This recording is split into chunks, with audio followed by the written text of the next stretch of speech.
Remember like when the hype around like the new Xbox and the new PlayStation, and then when we ultimately sort of said like the most powerful gaming machine in the world, I can't remember which one was supposed to be that. It's sort of like, words. Like. Hey, welcome to Viewpoints, a show where we discuss our takes surrounding the world of games. Today, I'm joined by Riley McLeod. Hi. And today's viewpoint is what makes Nintendo Directs so good. I've been thinking about this a lot lately, especially over the past week. PlayStation had their version of a Nintendo Direct called State of Play, which mostly involved PSVR announcements and trailers on there, and very similar format as well, with the whole like you can sort of see how many announcements there are in the queue, which I think is kind of nice. Yeah, it is nice. Did you get a chance to check it out? What did you think? I did. Yeah, similarly, it was a lot of VR stuff, which isn't my bag, but I appreciated that it was pretty short and pretty straightforward. Yeah. I appreciate when they're concise, when they just kind of like get right to it.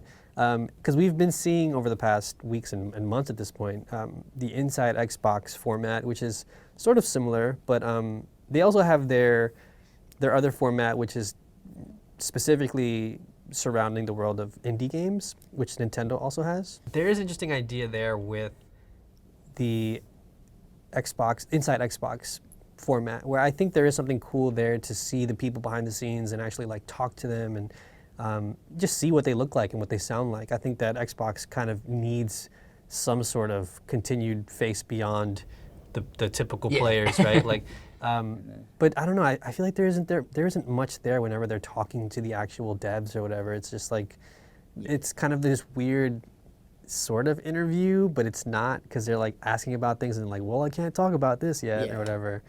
It's kind of bizarre. I mean, they are these little like micro E3 presentations where people are on stage talking about a thing and hyping it up and injecting a little bit of flavor here and there, but I also wonder, like, who is it for exactly? Because maybe it's not for me. I don't know who it's but it for. doesn't seem to be for fans either, right? It's often not that interesting. It's very long to me.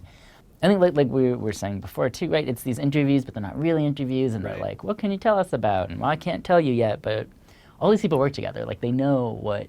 You know what they know the answer answers. is.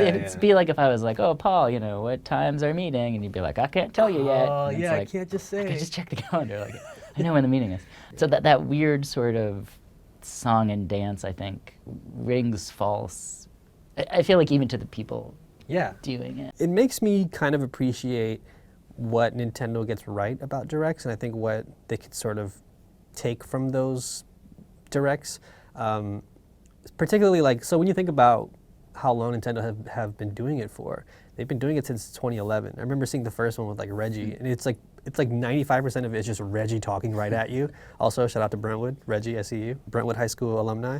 It makes me curious about like what they get so right about their Directs, and I think it's like, it's in the name. They're super direct, they're super short, concise, and even the ones like we just saw last week, we saw the Nindy showcase, which is a fun word to say. Yeah. They do a great job saying Nindy and not laughing or making it. I mean, they must practice. Yeah, they must practice a lot. But there is something nice about a pre-recorded segment that's like, here's the thing, roll the trailer, we'll talk over the trailer, boom, we'll move right on to the next thing.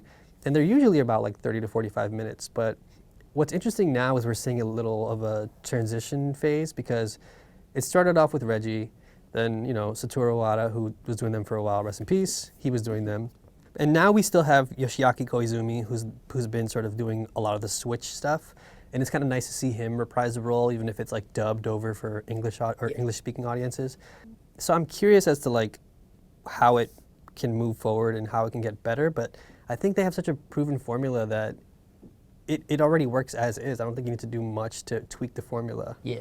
Especially when the Nintendo Direct titles kind of tell you everything you need to know off jump. It's like, okay, this is a 3DS Nintendo Direct when those were still happening. Then it'll be like, this one's a Nindy showcase, so you know what to expect. And I think they also have the benefit of every time they have one of those, it's like, oh, and you can download this thing today. They'll at least have like one thing that you can play immediately that you can get hyped about, whether it's Tetris 99, which I know a lot of people love. I'm sorry, I can't be there with you. Taking a deep breath. Yeah, I got a lot of fun comments for that one. Or it's like, Final Fantasy IX, it's out now, or you can download this demo for whatever. And usually you can sort of expect a pretty cool announcement, even if it is like, oh, a new Zelda game from an indie developer that's like looks really cool and really neat. Yeah. So you don't love the format of the Direct, right? I do. We were talking earlier. I don't love Nintendo Directs because I'm not really a Nintendo person, and so I often, just in the course of having to cover them, I often feel like sort of behind, and they'll start announcing something, and everyone around me is excited, and I'm just like, what's this? I don't get it, I guess. And I really like the indie ones because they're games that I've heard of, and most of my Switch library is indie games I already own on my PC. So I'm like, what new games can I own from multiple platforms? Yeah.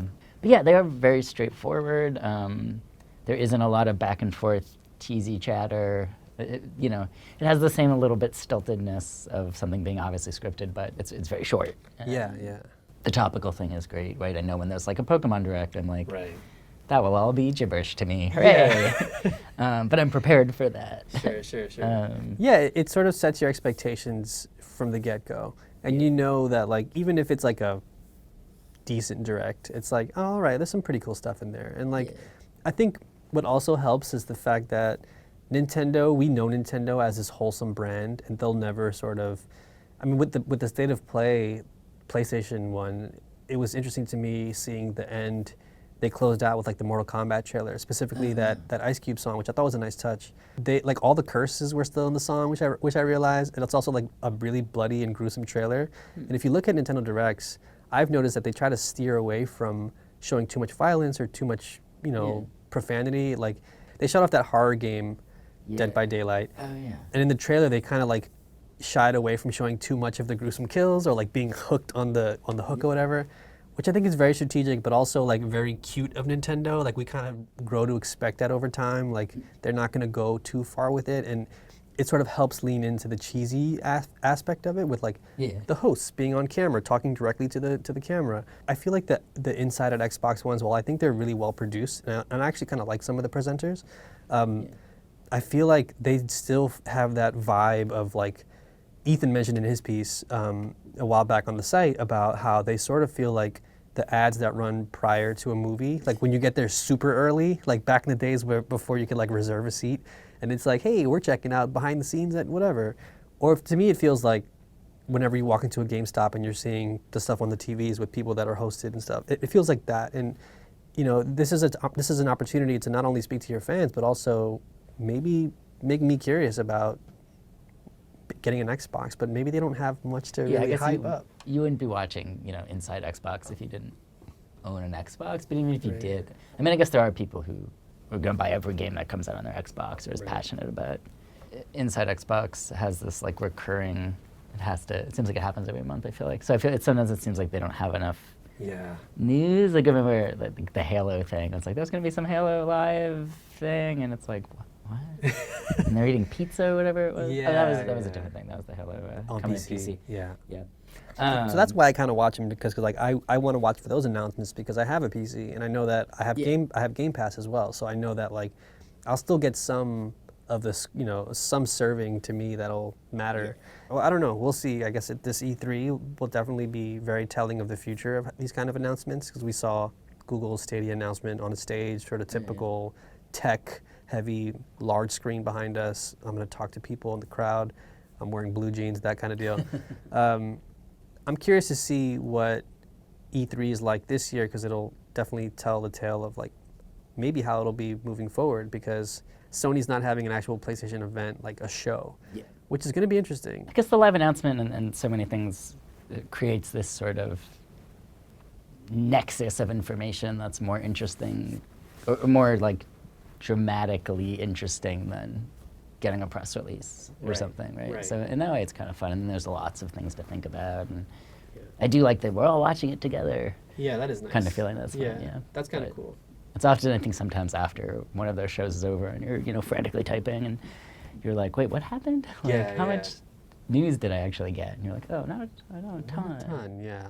I guess it's cool. It's just like this culture, especially within gaming, around cultivating and growing the hype is something that will, I guess, never really go away. And I guess I kind of enjoy it to an extent too. I I wonder can't why. lie. Like, is this control of information unique to games? I guess the only thing I can think of that's sort of similar is like Apple. teasers for superhero movies, right? Where they'll be Oh, like, maybe yeah. there's gonna be a insert name of superhero here Right. movie. I don't really understand what, I mean, marketing and hype, and you're like, oh, but I always find that very strange and a little bit. And I've totally watched, every bit of drip feed that comes out about, a game Yeah. that I'm excited about. But It's weird too, because like even when there's an Apple conference or an Apple show, Yeah. I'm always like, There's yeah, I'll hype. watch that. Yeah, there's hype, and there's this thing that started, I feel like, or at least it got really popular during like obviously like the Steve Jobs era of like I'm on stage and I'm gonna boom, and then of course like E3 got more and more competitive with like the console stuff, and